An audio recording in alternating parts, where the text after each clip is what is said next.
Halo adik-adik, selamat datang di channel Pak Obi. Bagaimana kabar kalian semua?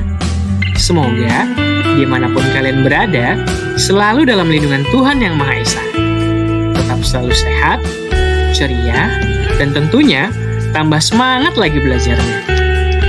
Nah, adik-adik, sebelum kita lanjut ke video pembelajaran kita kali ini, jangan lupa di like dan subscribe dulu ya, agar adik-adik tidak ketinggalan video-video terbaru dari channel Pak Guru. Dan jangan lupa di-share juga ya kepada teman-teman yang lain. Nantinya, Pak Guru akan membersamai adik-adik semua belajar lewat video-video pembelajaran. Nah, pada video pembelajaran kali ini, kita akan membahas mata pelajaran IPAS kelas 6 SD Kurikulum Merdeka semester 2. Pada bab 6, gawat, benarkah energi di bumi akan habis? Masuk pada topik B, benarkah energi akan habis? Nah, adik-adik, kita lanjutkan lagi pembelajaran kita pada topik B, benarkah energi akan habis? Nah, sebelumnya, mari kita jawab dulu 3 pertanyaan esensial berikut. 1. Apakah suatu saat energi dapat habis? Jawabannya adalah ya, tentu saja bisa.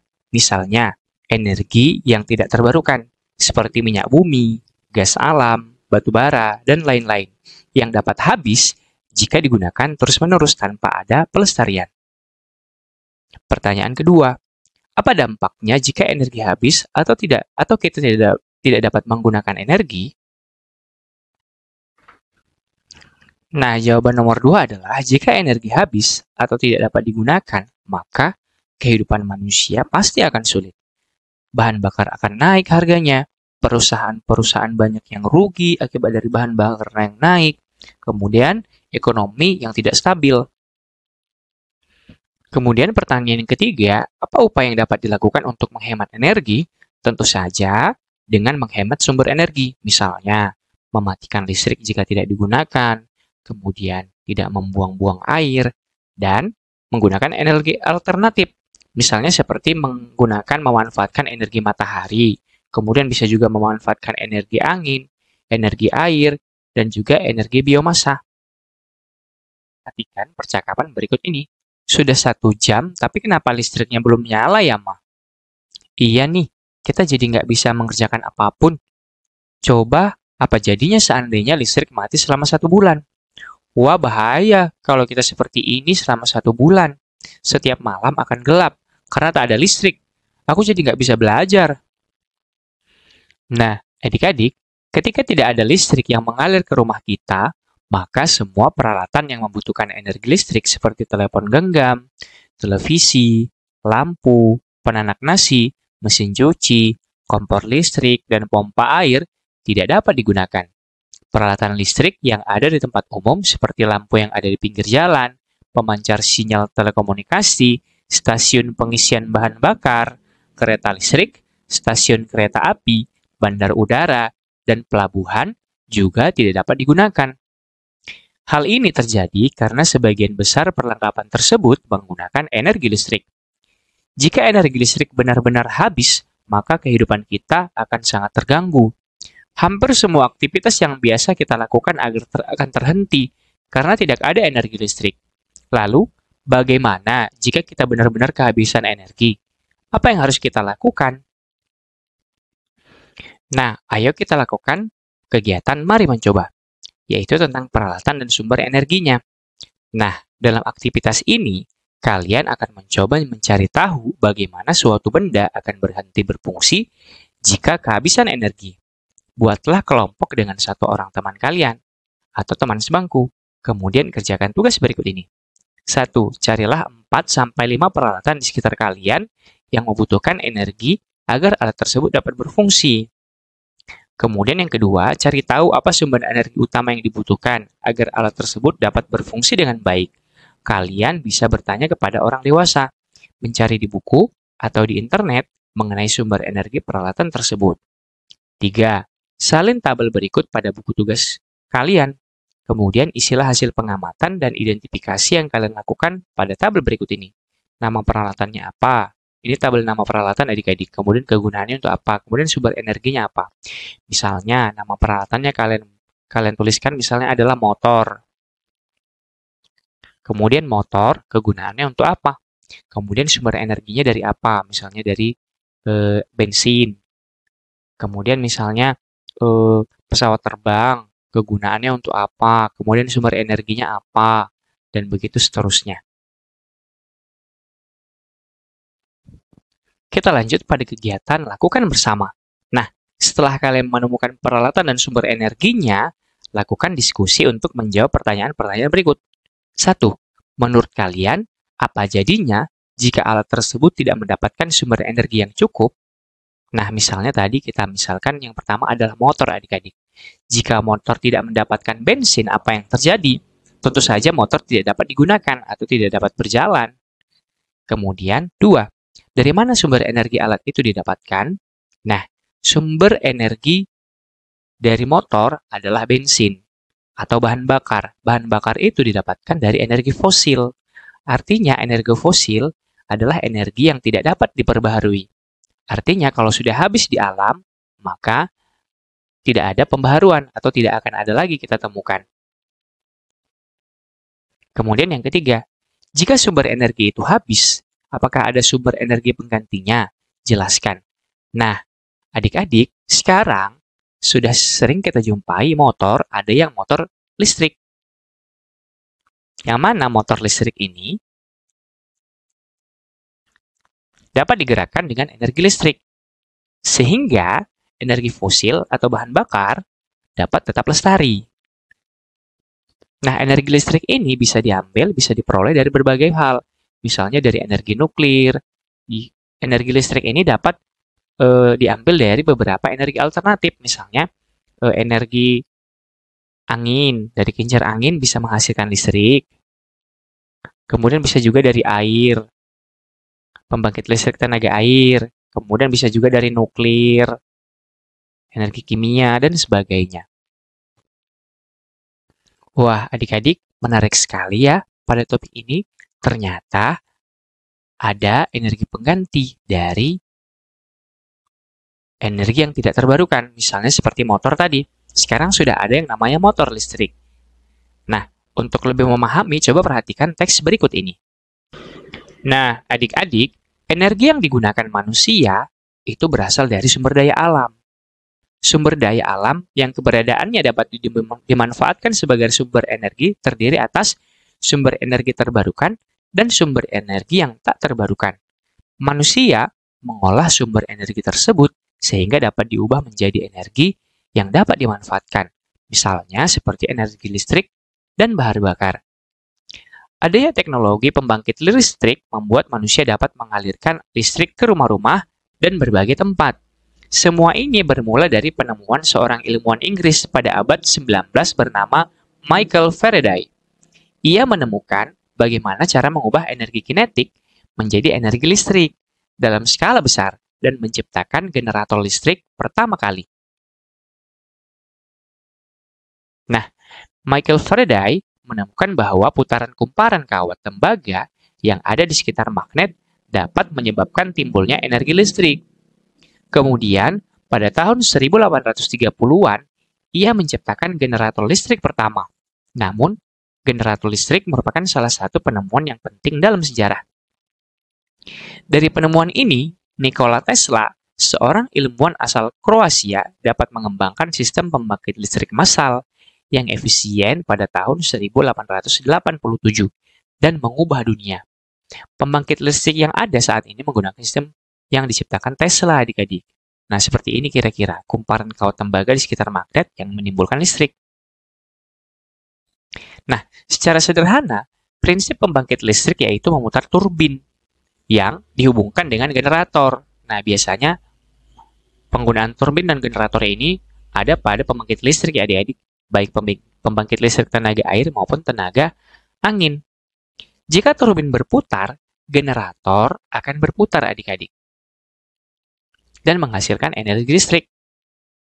Sumber energi yang ada diubah menjadi energi kinetik yang dapat memutar turbin. Pada PLTU, pembangkit listrik tenaga uap, Panas yang dihasilkan batu bara digunakan untuk mengubah air menjadi uap. Uap inilah yang akan memutar turbin. Saat ini, energi yang kita gunakan umumnya masih berasal dari bahan bakar fosil yang merupakan energi tidak terbarukan, misalnya bensin tadi adik-adik. Hal inilah yang mendasari kekhawatiran terkait krisis energi karena sumber SDA seperti minyak bumi dan batu bara suatu saat akan habis. Membutuhkan waktu yang sangat lama sampai SDA ini terbentuk kembali di alam. Pada topik ini,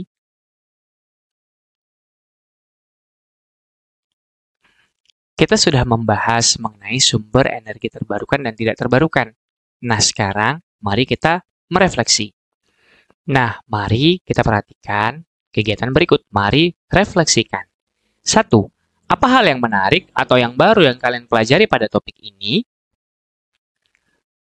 Kalian bisa jawab sesuai dengan pemahaman kalian ya, sesuai dengan yang sudah kita pelajari sebelumnya. Misalnya, menurut kalian hal yang baru atau hal yang menarik adalah pada saat penggunaan energi pengganti atau energi alternatif. Kemudian yang kedua, apakah semua peralatan yang digunakan dalam kehidupan sehari-hari menggunakan energi? Jawabannya adalah, ya, semua peralatan yang kita gunakan menggunakan energi.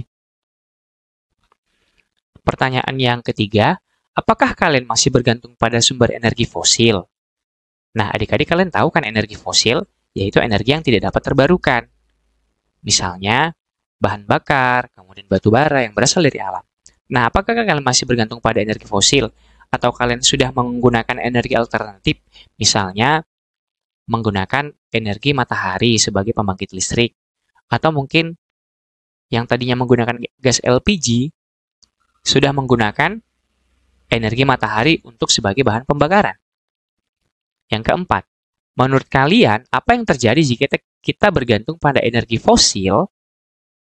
Nah, yang terjadi jika kita bergantung pada energi fosil adalah energi fosil akan semakin sedikit jumlahnya dan bisa habis karena termasuk dalam energi yang tidak terbarukan. Jika hal itu terjadi terus-menerus, maka bisa terjadi krisis energi.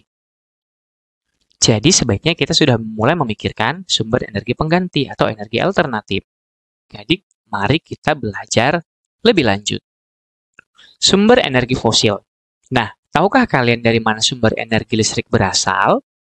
Berdasarkan data yang dihimpun oleh International Energy Agency, ternyata sumber energi listrik yang kita gunakan dalam kehidupan sehari-hari sebagian besar berasal dari bahan bakar fosil, seperti batu bara, gas alam, dan minyak bumi.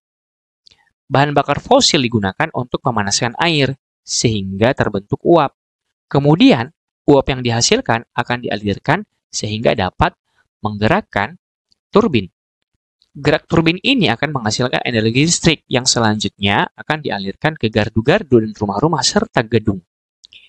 Jika kita terus-menerus menggunakan bahan bakar fosil untuk memproduksi energi listrik, maka semakin lama bahan bakar tersebut akan semakin berkurang, bahkan akan habis. Dengan demikian, kita tidak akan dapat menggunakan energi fosil lagi untuk kehidupan sehari-hari. Mengapa demikian? Nah, adik-adik, bahan bakar fosil seperti minyak bumi, gas alam, dan batu bara merupakan zat-zat yang tersimpan di dalam kerak bumi. Bahan-bahan ini berasal dari tanaman dan hewan yang telah mati, kemudian membusuk dan tertimbun oleh tanah, pasir, batuan, dan zat-zat lainnya. Senyawa-senyawa ini dapat berubah menjadi batu bara, minyak bumi, dan gas alam setelah melalui proses penimbunan dan pemanasan selama jutaan tahun. Dibutuhkan waktu yang sangat lama untuk membentuk bahan bakar fosil. Itulah alasan mengapa bahan bakar fosil merupakan bahan bakar yang tidak dapat terbarukan. Nah, bahan bakar fosil sangat sulit dibuat dan sulit untuk diperbaharui atau dibuat ulang. Nah, perhatikan gambar berikut ini adik-adik. Ini adalah industri minyak dari bahan bakar fosil. Industri ini mencari bahan bakar fosil jauh ke dalam tanah. Nah, menurut Richie Hanna, tahun 2017, jika kita masih terus-menerus menggunakan bahan bakar fosil seperti saat ini, maka diperkirakan pada tahun 2060 kita akan kehabisan sumber bahan bakar fosil. Akibatnya, berlengkapan dengan sumber energi yang berasal dari bahan bakar fosil seperti kendaraan bermotor, mesin diesel, dan pembangkit listrik tenaga uap tidak dapat digunakan lagi. Hal ini dapat menyebabkan krisis energi. Oleh karena itu, penggunaan bahan bakar fosil ini perlu dihemat, sehingga sumber bahan bakar fosil tetap terjaga keberadaannya. Nah, adik-adik, mari kita lakukan kegiatan berikutnya, yaitu memilih tantangan. Energi dapat habis. Nah, agar kalian lebih memahami tentang energi yang dapat habis, lakukan kegiatan berikut. Kalian dapat berdiskusi dengan anggota keluarga untuk menemukan jawabannya. 1. Amati kegiatan di dapur rumah kalian. 2. Apakah sumber energi yang dipakai untuk keperluan memasak di sana? Misalnya kompor, gas LPG misalnya. Yang ketiga, apakah sumber energi tersebut akan habis jika digunakan secara berkala? Ya, tentu saja. 4. Bagaimana kalian tahu energi tersebut akan habis? 5. Apakah alat ukur yang digunakan untuk mengetahui kapan energi tersebut dapat habis? Sebutkan. 6. Jika sumber energi tersebut habis, apa yang biasanya dilakukan keluarga kalian? Nah, silakan tulis di buku tugas kalian. Nah, adik-adik, pada akhir topik ini, mari kita perhatikan apa saja yang sudah kalian pelajari. Yang sudah kita pelajari yang pertama adalah bahan bakar fosil, termasuk ke dalam sumber energi yang tidak terbarukan atau dapat habis jika digunakan terus-menerus. 2. Sumber energi listrik yang digunakan dalam kehidupan sehari-hari sebagian besar berasal dari bahan bakar fosil ternyata. 3. Jika bahan bakar fosil habis, maka dapat menyebabkan krisis energi. 4. Tanpa energi listrik, semua peralatan elektronik yang ada di rumah, kantor, rumah sakit, stasiun, dan tempat-tempat lainnya tidak dapat digunakan. 5. Untuk menghindari krisis energi, kita perlu menghemat penggunaan energi. Nah, adik-adik, demikianlah video pembelajaran kita pada kali ini. Semoga video ini dapat bermanfaat untuk adik-adik dalam memahami materi kali ini. Dan jangan lupa untuk like, subscribe, dan share kepada teman-temannya yang lain. Thanks for watching, see you next time, dan sampai jumpa kembali.